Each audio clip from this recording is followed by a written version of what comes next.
buenas tardes, bienvenidas y bienvenidos a Había una vez una mujer. Hoy vamos a hablar de los derechos sexuales y reproductivos, de los derechos que tenemos a una sexualidad sin riesgos. Vamos a hablar de métodos anticonceptivos y también de los embarazos adolescentes y cómo abordar este tema con los chicos. Ya venimos.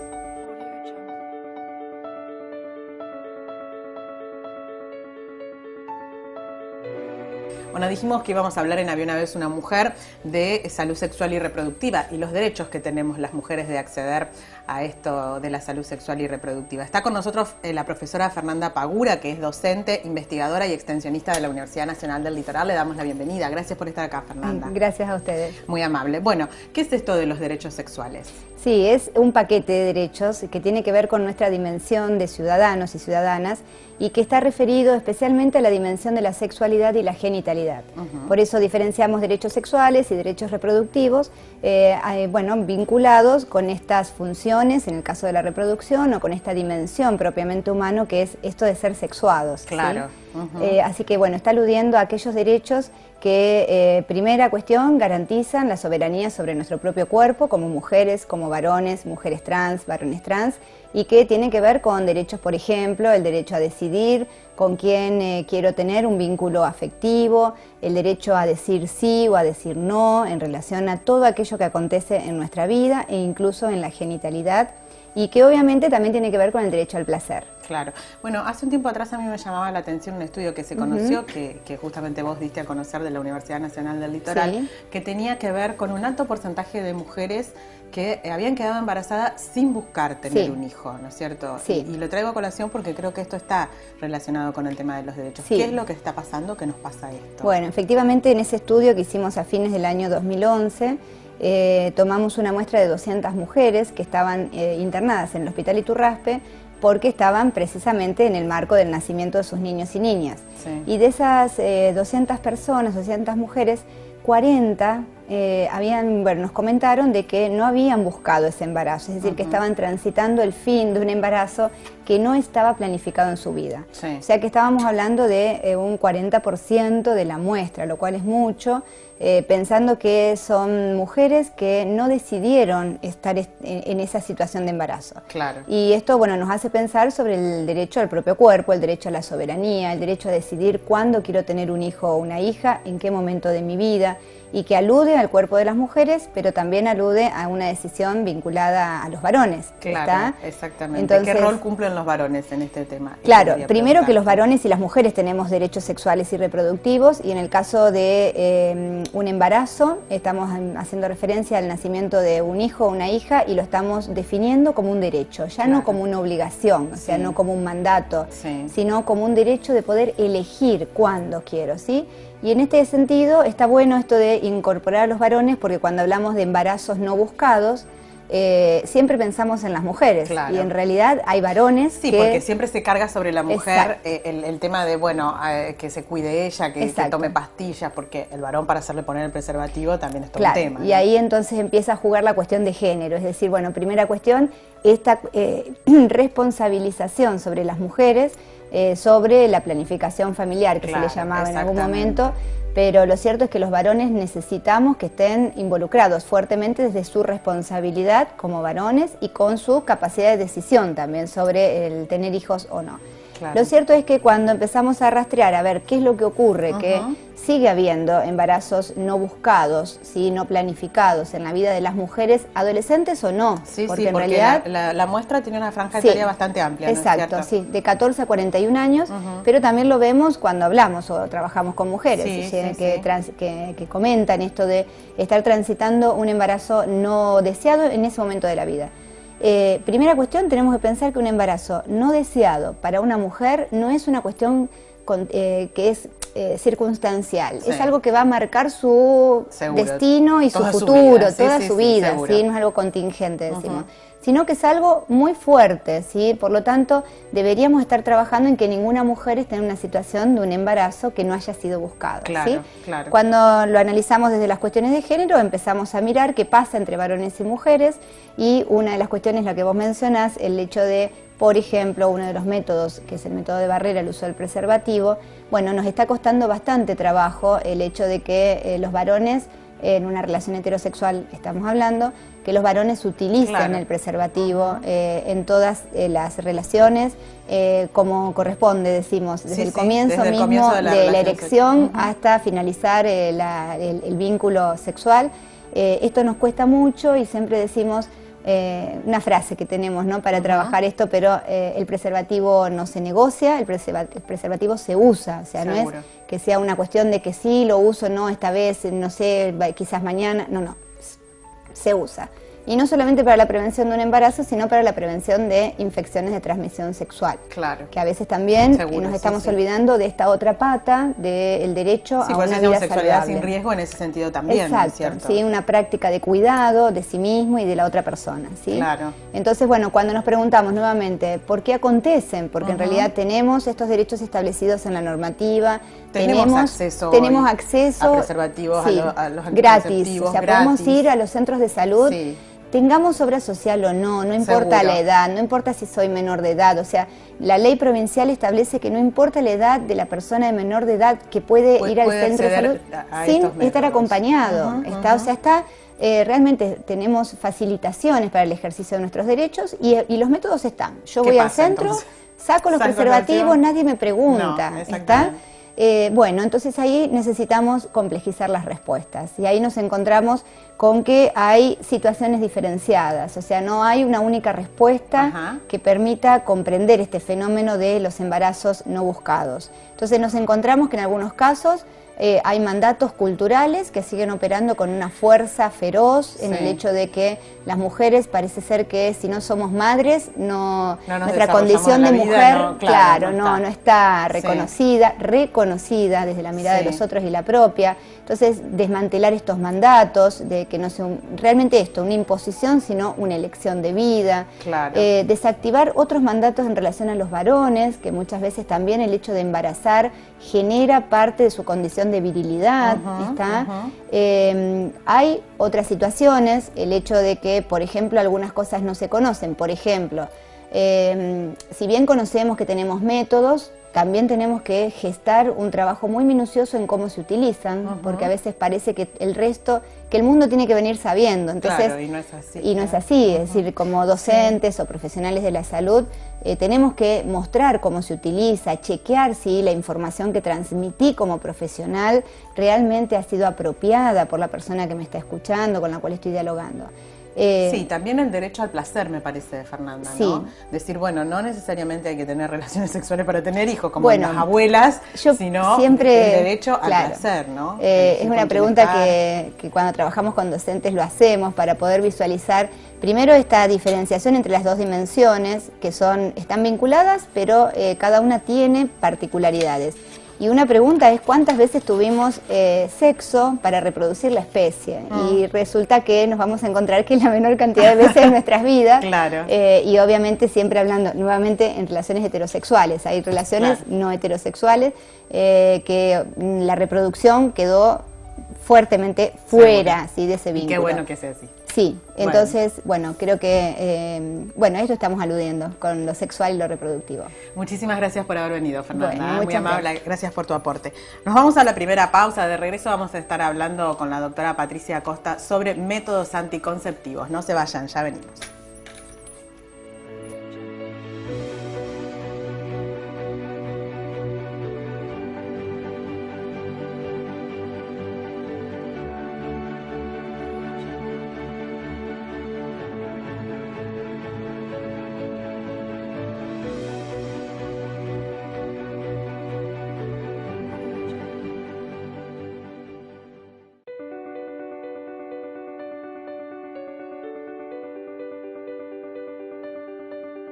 Bueno, dijimos que íbamos a hablar de anticoncepción y está con nosotros Patricia Acosta, que es tocoginecóloga. ¿Cómo estás, Patricia? Gracias por estar aquí otra vez en Había una vez una mujer. Estuviste en el primer programa, así que muchísimas gracias. No, gracias a vos por invitarme. Bueno, hablábamos de anticonceptivos, de métodos anticonceptivos para la mujer y también para el hombre. Lo vamos a incluir, ya que estamos hablando de este tema de igualdad y hacemos tanto hincapié en esto en nuestro programa, ¿no? Totalmente, Gaby. Creo que ahora tenemos que hacer un cambio de enfoque con respecto a los anticonceptivos, siempre ligados totalmente a la mujer con una responsabilidad encima de que cuídate con qué te vas a cuidar, y el hombre un poco como siempre cómodo, mirando la cuestión, sí, un poco por afuera. Creo que hoy la anticoncepción es de la pareja. Claro, porque aparte los dos deciden cuándo tener exacto, hijos. Yo creo que hoy tenemos que hablar, la pareja tiene que hablar y centrarse y preguntarse cómo nos vamos a cuidar. Sí. El cuidado va más allá de lo que es sobre solamente la reproducción. Es decir, el cuidado va más allá de no querer tener un hijo. El cuidado va e incluye salud. Es decir, incluye voy a tener una relación con vos, pero no quiero tener una enfermedad que vos puedas ser portador. Seguro. Y por otro lado también, la relación sexual no está solamente ligada a lo que es la reproducción, sino también al placer. Entonces la anticoncepción es una puerta de entrada para que una mujer y un hombre disfruten de su sexualidad sin quedar ligados a la reproducción. Por eso son tres áreas. Por un lado la reproducción, por otro lado el placer sexual y por otro lado frenar el traspaso o la transmisión de enfermedades que se transmiten a través de la relación sexual. Bien. El profiláctico tiene que ser la vedette en una relación. Porque el profiláctico como método de barrera nos sirve justamente para que el hombre se sienta protegido. Qué difícil que es eso cuida para a su hombres. mujer. Sí, creo que en realidad cuesta mucho que hoy el hombre, digamos, acepte cuidarse de alguna manera u otra. Pero creo que el hombre debe quererse tanto como la mujer. Claro. Ya va más allá de un machismo malentendido. Yo creo que tenemos que preservarnos y el hombre tiene que preservar su salud. La cadena de encuentros y de relaciones hoy en una persona es múltiple, sobre todo con el, digamos, el proyecto de vida que se va, el promedio de vida que se prolonga, y la cantidad digamos, de parejas separadas, de nuevas relaciones, de nuevas parejas, de manera tal de que los cambios de pareja y el número de relaciones sexuales con diferentes personas hoy es algo muy frecuente. Claro. Entonces el hombre tiene que cuidarse de él no contagiarse de alguna enfermedad que puede tener esa nueva pareja. ¿Es seguro el profiláctico como método de prevención? Sí, es seguro, pero es seguro si lo usamos desde el comienzo de la relación sexual. No si lo vamos a utilizar solamente en un momento previo a la eyaculación. Claro. En eso hay que tener cuidado. Después, con respecto a la mujer, yo siempre digo que las mujeres tenemos que tener la sartén por el mango. ¿Por qué? Debemos tener un método anticonceptivo que estemos seguras que depende pura y exclusivamente de nosotros. Un hijo, Gabriela, se debe tener en un momento que uno quiere tenerlo, con quien quiere tenerlo, en una circunstancia de vida que me permita y que yo sepa y me dé la seguridad de que voy a dar un contexto familiar a ese niño para que pueda crecer bien. Perfecto, totalmente de acuerdo. Entonces, en cuanto a eso, tenés un montón de métodos anticonceptivos, pero, el que puedo usar yo es igual al que podés usar vos. ¿Yo puedo usar el que usa mi amiga? No, ese es un error que quiero que quede bien claro. Cada mujer va a tener el anticonceptivo que su profesional considere que es el justo y el que está acorde a su estado clínico, físico. Claro, está bien. Entonces, por eso es importante que antes de acceder a un método anticonceptivo, vayamos a quienes nos puedan indicar en forma consciente, previo a un examen clínico, a un control. No podemos tomar por tomar, estamos tomando un medicamento que obviamente tiene contraindicaciones. Claro, eso te iba a decir, porque por ahí las pastillas anticonceptivas, bueno, ahora a lo mejor no tanto, pero siempre han tenido muchas contraindicaciones, ¿no? Cualquier fármaco tiene una nómina de efectos indeseables. Claro. El tema es que vos siempre vas a medir riesgos-beneficios. Claro. Los anovulatorios, o sea, los anticonceptivos, no dejan de tener esos efectos. Pero obviamente ahí está que cada anticoncepción tiene que ser confeccionada como un traje a medida para cada paciente. Yo no puedo, por ejemplo, una chica de 15 años es muy probable que yo no le dé el mismo anticonceptivo que está recibiendo una paciente de 45. Claro. El componente físico, la cantidad de tejido graso, enfermedades metabólicas que pueda tener la paciente como diabetes, hipotiroidismo, hipertiroidismo, enfermedades sistémicas como hipertensión, hacen todas ellas que uno tenga que sentarse y planear realmente qué anticonceptivo es el mejor para esa paciente. Claro. Tenemos también profilácticos para las mujeres, digamos, una especie de... Sí, hay anillos vaginales. Anillos vaginales, ajá. Anillos vaginales que son, en esto, Gaby, lo que quiero dejar es este mensaje: abramos la cabeza en la anticoncepción, porque en realidad hay un montón de métodos nuevos.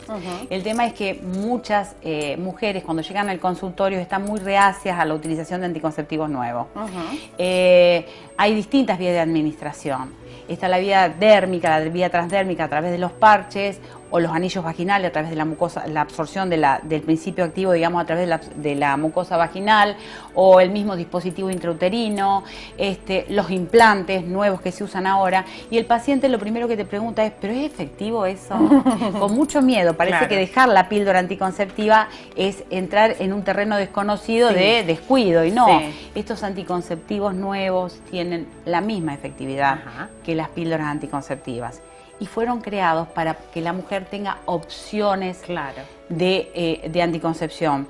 Si de repente hay pacientes que tienen una intolerancia digestiva o problemas hepáticos, que nosotros debamos evitar la vía hepática, digamos, donde se metaboliza el anticonceptivo, podemos usar estos métodos. Estos métodos van a ser iguales de efectivos. Claro, está bien. Todo este tipo de anticonceptivos de los que estamos hablando, profilácticos, cremas espermaticidas, óvulos, diafragmas, capuchones, anillos vaginales, píldoras anticonceptivas, son métodos reversibles. Significa, lo termino de tomar y el organismo queda liberado del principio activo de anovulación o de cuidado de método de barrera. Sí, puedo decidir tener un hijo, no hay ningún problema. Porque ese es un mito. Si yo estoy tomando mucho tiempo anticonceptivo, después cuando lo deje, ¿podré tener hijos? Sí, porque son métodos reversibles. Está bien. Y si quedas embarazada, otro gran mito y miedo, que si quedo embarazada y estoy tomando un anticonceptivo, mi hijo puede ser malformado. No. No. Claro. Entonces, no quedo estéril por tomar mucho tiempo anticonceptivo, ni tampoco si quedo embarazada porque no uso bien el método, voy a tener algún problema. ¿Y qué te dicen las mujeres cuando llegan al consultorio? ¿Hay una cantidad importante, por ejemplo, de embarazos no deseados por no cuidarse o por, como decís vos, bueno, tomo la pastilla que me dio mi tía? No sé si es importante, pero hay una buena cantidad de pacientes que quedan embarazadas y cuando vos le preguntás, están en edad fértil, están menstruando y tienen un atraso y vienen desesperadas. Ay, Patri, vos sabés que... Y vos le decís, pero bueno, ¿pero te estabas cuidando? No. ¿Y entonces? Y yo hago la misma pregunta que vos. Y entonces volvemos a lo mismo. En esto tiene que haber mucha responsabilidad. La sexualidad bien entendida, creo que es algo maravilloso que el individuo puede disfrutar, pero siempre con un marco de responsabilidad. La responsabilidad va más allá de nosotros. A ver, es querernos y es querer a quienes están con nosotros, es cuidarnos, es cuidar al otro, es tratar de traer hijos al mundo realmente de la forma más responsable que nosotros podemos hacerlo. Creo que hay que abrir la cabeza, hay que tratar de saber que hay de distintos precios, no hay que tener miedos. En los dispensarios, si se hacen los controles, se los van a dar en forma gratuita. Es decir, tenemos un sistema de salud que nos permite abordar un anticonceptivo, a tener una información. Es cuestión de... abrir la cabeza. Incluir al hombre me parece el primer mensaje que dabas, que es muy importante, porque por ahí las mujeres, por no pelear, decimos, bueno, está bien, tomo yo las pastillas y que él no se ponga el preservativo. Mira, hay un método de esterilidad definitiva que es la vasectomía en el hombre, que es muy cuestionada, pero a mí te digo esto a manera de comentario. ¿Cuántos hombres no quieren hacerse esa técnica, digamos, definitiva, porque tienen miedo a perder la erección, por ejemplo? Eso es por falta de desconocimiento, ¿me entendés? Yo creo que el hombre tiene tanto el derecho como la mujer de decir, bueno, hasta acá llegué, yo no quiero tener más hijos. Voy a seguir teniendo pareja, quiero disfrutar de mi sexualidad, pero no tener hijos. Tiene todo el derecho del mundo de abordar un método definitivo para no tener hijos. Bueno, breguemos por esa igualdad en la decisión de, bueno, mujeres, a ver, está el hombre también que tiene que estar con nosotros. Totalmente, en todo. Patricia, gracias como siempre sos bienvenida. Bueno, muchas gracias. Nos vamos a la pausa, enseguida venimos.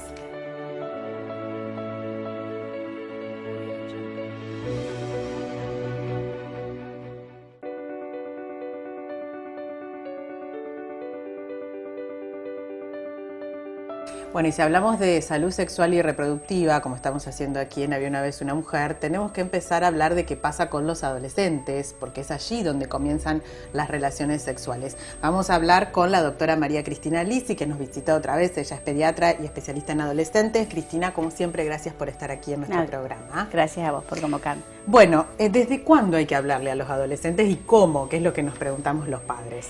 Esa es una pregunta importantísima porque hace años que, para mí fue un desafío comenzar a hablar en escuelas, hace más de 15 años, y inculcar la idea de que es una cuestión cultural y educativa.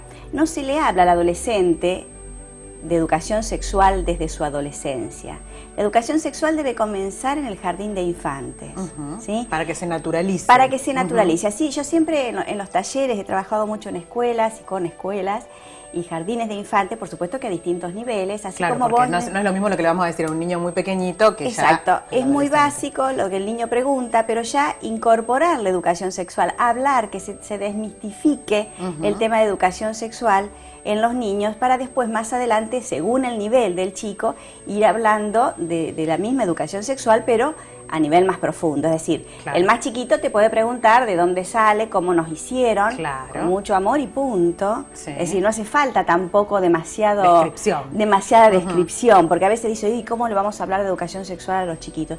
A los chiquitos se les habla al nivel de los chiquitos. Cuando son más grandes en la pubertad tienen muchísima curiosidad por cómo funcionamos, cómo, es decir, la genitalidad. Por ejemplo? Por ejemplo, yo tengo muchas consultas a los 9 años, 8, 9 años. Ahí ya empezamos a hablar del sistema reproductivo y cómo funciona. El sistema reproductivo, pero aquí hago una pausa, no solamente de la genitalidad, no solamente de la parte anatómica y fisiológica. Es decir, se le explica a las nenas cómo se desarrollan, sobre todo las nenas no tienen inconvenientes porque tienen mucha posibilidad de hablar con las mamás. La nena se desarrolla, menstrua y ya sabe qué le va a pasar. Pero el varoncito, que el varón es algo ocultado, que no se habla, que de la espermarca, que es el desarrollo sexual del varoncito, de eso no se habla, entonces están desinformados los chicos y es donde más tienen inquietudes y donde más el papá debe estar presente siempre en la explicación de su desarrollo sexual. Bien. Cuando son un poquito más grandes ya entonces sí abordamos el tema del cuidado del cuerpo, es decir, empezar siempre con el amor al cuerpo, el cuidado del cuerpo, lo importante de la relación sexual y lo maravilloso de la relación sexual enmarcado en un contexto de amor, de proyecto de vida, de enamorarte, de tener una pareja, y sin descuidar el otro proyecto de vida, el estudio, el trabajo, que van a hacer, o sea, que el chico tenga Por eso yo te preguntaba, ¿cuándo le empezamos a hablar de métodos anticonceptivos? ¿A qué edad? De métodos anticonceptivos generalmente se empieza a hablar a los 10, 11 años. Ya se puede empezar. ¿Por qué? Porque hemos adelantado la edad de la primera relación sexual. Según las estadísticas serias en nuestro país, se adelantó un año. Ahora ya a los 12 años las chicas comienzan a tener relaciones sexuales. Y a pesar de que nos parezca nos sorprende, asombroso, ¿no? Que tenemos 40 ya nos sorprende. Sí, tenemos las estadísticas, que no me deja mentir, del Congreso Argentino de Salud Adolescente, Salud Integral de Adolescentes, que se hizo ahora en mayo en Buenos Aires, y las estadísticas te dicen que el 54% de las chicas que tienen relaciones sexuales empezaron 13 años, 14. Entonces hablar desde los 10, 11 años, ya empezar a hablar para prevenir, porque después nos encontramos con que, los embarazos adolescentes. Con los embarazos no deseados, claro. La mejor prevención, decía una amiga mía que quiero muchísimo, la doctora Mirta Gelman, autora de varios libros de adolescencia, rosarina, y con quien me formé, que la mejor vacuna es la información. Claro. La información, pero no solo informar para dar datos, sino lo importante es hacer una tarea cultural con este chico para que incorpore esa información. ¿Y qué pasa con los embarazos adolescentes? Porque hay muchos embarazos adolescentes. Han crecido, han aumentado, a pesar de que el gobierno ha hecho... La información la adquieren en internet, la adquieren con los compañeros, en la escuela. Ha habido un programa nacional que es desde el 2003, que se cumplió parcialmente, sobre educación sexual en las escuelas. Pero yo insisto en que el núcleo social es la familia, es decir, se debe hablar de estos temas en la casa también. en la familia, así como le enseñamos al chiquito a cepillarse los dientes de chiquito, esa información de que no vas a tener caries si te cepillas los dientes, también es importante que inculquemos que el cuidado del cuerpo es fundamental y que después, más adelante, cuando sea ese chico más grande, incorpore toda esta información de prevención de embarazo no deseado, de educación sexual, de cuidado del cuerpo, de método anticonceptivo, como algo, o sea, que lo internalice. Claro, porque no eso solo me parece que lo tenga falta, como, que lo tenga con él. que lo vivencie. Que lo como, vivencie. yo siempre lo comparo en mis talleres, adolescentes con el cigarrillo. Todos saben que fumar hace mal, pero ¿quién deja de fumar? O sea, claro, hay que incorporarlo. Los índices de embarazos adolescentes en nuestra provincia son altísimos. Y nuestra provincia, que es una provincia rica, que no estamos hablando de clases bajas, porque siempre se esperaba, en todas las clases sociales. Está al mismo nivel en embarazos que Chaco o Formosa, que son provincias pobres y que tienen otra forma, otra cultura, ¿verdad? El porcentaje es altísimo. Así que prevención, información. Prevención y charlar. Y charlar. Charlar con los chicos. Gracias por haber venido, Cristina. Muy amable. Nos vamos un ratito, pero ya venimos enseguida, no se vayan.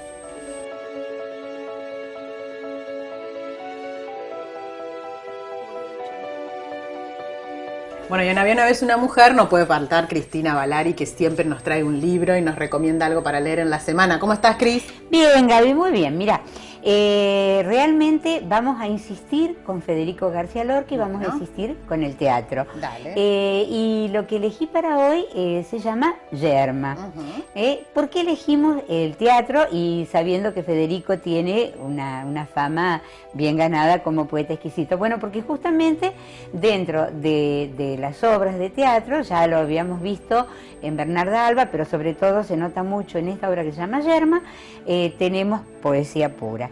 Y cuando escuchaba a Fernanda en el bloque donde hablaba de los derechos, ¿no?, de la mujer y del hombre, bueno, realmente digo que a Yerma, la protagonista de nuestra obra, le hubiera venido muy bien ese auxilio de poder, claro, elegir sus derechos, porque justamente el nombre de la obra, Yerma, ¿no es cierto?, está indicando, no es gratuito, está indicando la historia de una mujer que ansía, una mujer joven que ansía desesperadamente, primero naturalmente y luego en forma obsesiva, ser mamá. Y vamos dándonos cuenta, mientras transcurren los actos de la obra, que en realidad es Juan, su esposo, el que no quiere. No terminamos de saber si es que no quiere o es que no puede, lo dejamos librado a los lectores. Porque también para el hombre decir no puedo es todo un tema, ¿no? Exactamente, es un poco raro. De todos modos, en la obra, cuando avancen los lectores, que se las recomiendo realmente, van a ir viendo algunas expresiones. Y nos vamos a deleitar, pero no, esta vez nos vamos a deleitar con algo más bonito. No vamos a ver los diálogos entre Juan, vamos a ver los diálogos muy breves entre Yerma y María, una joven vecina. Yerma pregunta, ¿de dónde vienes? De la tienda tan temprano. Por mi gusto hubiera esperado en la puerta a que abrieran. ¿Y a qué no sabes lo que he comprado? Y habrás comprado café para el desayuno, azúcar, los panes. No, he comprado encaje, 3 varas de hilo, cintas y lanas de color para hacer madroños. El dinero lo tenía mi marido y me lo ha dado él mismo. ¿Te vas a hacer una blusa? No, es porque, ¿sabes qué? Porque ya ha llegado. Yerma le pregunta, ¿a los 5 meses? Sí. ¿Te has dado cuenta de ello? Naturalmente. ¿Y qué sientes? No sé, angustia. Pero cuando llegó, dime, ¿tú estabas descuidada? Sí, descuidada. ¿Y cómo es? No me preguntes, Yerma. ¿No has tenido nunca un pájaro vivo apretado en la mano? Sí, pues lo mismo, pero por dentro de la sangre. ¡Qué hermosura! Y aquí queda Yerma esperando su maternidad, que no sabemos si se concretará o no. Claro. Para eso el desafío es que los lectores se animen a Federico, que como te acordás habíamos hablado con vos la otra vez, él toca esos misterios develados y no develados. Claro. La vida, la muerte, el amor. Y si hablamos de la vida, hablamos de la maternidad. Claro, y también nos preguntamos si ella quería ser madre por una cuestión social o de mandato, vaya a saber también, ¿no? Lo tenía tan como obsesionado. Y lo tenía como obsesionado creo que es una mezcla y creo que está muy bueno eso que decís. Le proponemos juntas el desafío a los televidentes de que averigüen y saquen sus propias conclusiones, ¿sí? Cómo no. Muchísimas gracias, Cristina, a como vos, siempre. Gaby. Bueno, nos quedamos sin tiempo aquí en Había una vez una mujer, así que nos despedimos hasta el próximo sábado. Les recordamos nuestras vías de comunicación. Nuestro teléfono es el 156-315-054 o nuestro Face Había una vez una mujer. Gracias por habernos acompañado. Nos reencontramos el próximo sábado a las 18:30, como siempre, por Canal 13.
Muy buenas tardes, bienvenidas y bienvenidos a Había una vez una mujer.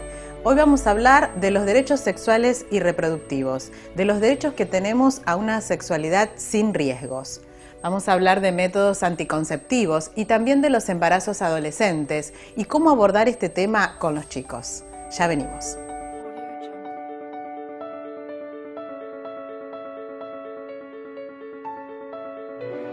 Bueno, dijimos que íbamos a hablar en Había una vez una mujer de salud sexual y reproductiva y los derechos que tenemos las mujeres de acceder a esto de la salud sexual y reproductiva. Está con nosotros la profesora Fernanda Pagura, que es docente, investigadora y extensionista de la Universidad Nacional del Litoral. Le damos la bienvenida. Gracias por estar acá, Fernanda. Gracias a ustedes. Muy amable. Bueno, ¿qué es esto de los derechos sexuales? Sí, es un paquete de derechos que tiene que ver con nuestra dimensión de ciudadanos y ciudadanas y que está referido especialmente a la dimensión de la sexualidad y la genitalidad.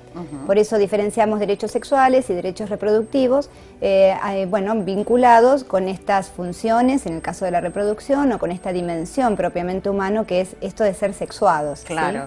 ¿Sí? Así que, bueno, está aludiendo a aquellos derechos que, primera cuestión, garantizan la soberanía sobre nuestro propio cuerpo, como mujeres, como varones, mujeres trans, varones trans, y que tienen que ver con derechos, por ejemplo, el derecho a decidir con quién quiero tener un vínculo afectivo, el derecho a decir sí o a decir no en relación a todo aquello que acontece en nuestra vida e incluso en la genitalidad, y que obviamente también tiene que ver con el derecho al placer. Claro. Bueno, hace un tiempo atrás a mí me llamaba la atención un estudio que se conoció, que justamente vos diste a conocer de la Universidad Nacional del Litoral, sí, que tenía que ver con un alto porcentaje de mujeres que habían quedado embarazadas sin buscar tener un hijo, ¿no es cierto? Sí. Y lo traigo a colación porque creo que esto está relacionado con el tema de los derechos. Sí. ¿Qué es lo que está pasando? ¿Qué nos pasa esto? Bueno, efectivamente en ese estudio que hicimos a fines del año 2011, tomamos una muestra de 200 mujeres que estaban internadas en el Hospital Iturraspe porque deberíamos estar trabajando en que ninguna mujer esté en una situación de un embarazo que no haya sido buscado. Claro, ¿sí?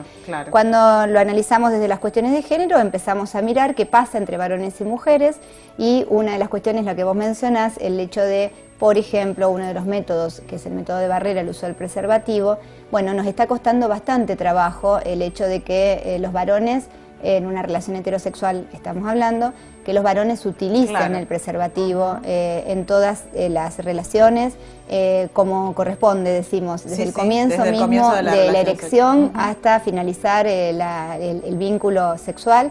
Esto nos cuesta mucho y siempre decimos una frase que tenemos, ¿no?, para trabajar esto, pero el preservativo no se negocia, el preservativo se usa, o sea, no es que sea una cuestión de que sí, lo uso, no, esta vez, no sé, quizás mañana, no, se usa.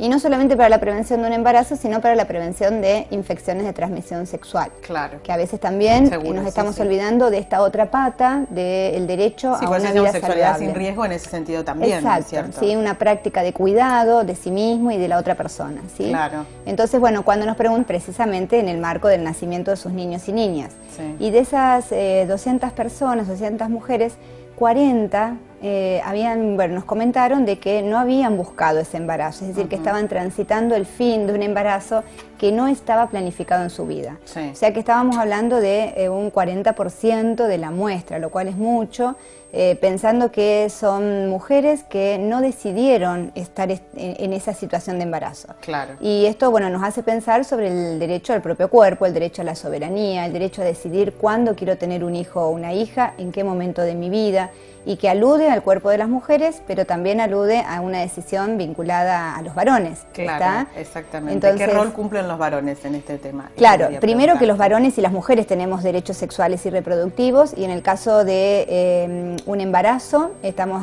haciendo referencia al nacimiento de un hijo o una hija y lo estamos definiendo como un derecho, ya no como una obligación, o sea, no como un mandato, sino como un derecho de poder elegir cuándo quiero, ¿sí? Y en este sentido está bueno esto de incorporar a los varones, porque cuando hablamos de embarazos no buscados, siempre pensamos en las mujeres, claro. Y en realidad hay varones que... porque siempre se carga sobre la mujer el tema de, bueno, que se cuide ella, que tome pastillas, porque el varón para hacerle poner el preservativo también es todo un tema. Y ahí entonces empieza a jugar la cuestión de género, es decir, bueno, primera cuestión, esta responsabilización sobre las mujeres, sobre la planificación familiar, que se le llamaba en algún momento, pero lo cierto es que los varones necesitamos que estén involucrados fuertemente desde su responsabilidad como varones y con su capacidad de decisión también sobre el tener hijos o no. Claro. Lo cierto es que cuando empezamos a rastrear a ver qué es lo que ocurre, que sigue habiendo embarazos no buscados, ¿sí? No planificados en la vida de las mujeres, adolescentes o no. Porque en realidad la muestra tiene una franja etaria bastante amplia, ¿no es cierto? Exacto, sí, de 14 a 41 años, pero también lo vemos cuando hablamos o trabajamos con mujeres, que comentan esto de estar transitando un embarazo no deseado en ese momento de la vida.